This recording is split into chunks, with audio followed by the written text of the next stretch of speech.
This poor blackbird has been trapped in this cage at the school all day long.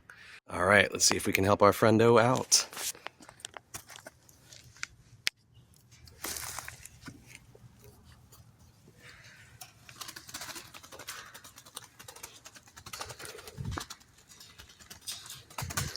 Bye-bye, birdie.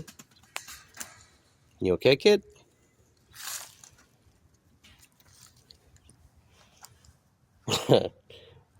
I guess it's gotten used to being stuck in the cage. It's okay, kid. Come on out. Come this way. Come this way. You can do it. There you go. Get him. Back to your family. All right, kids. Stop dropping food in here. That's why the bird got stuck in there in the first place. Middle schoolers. Am I right?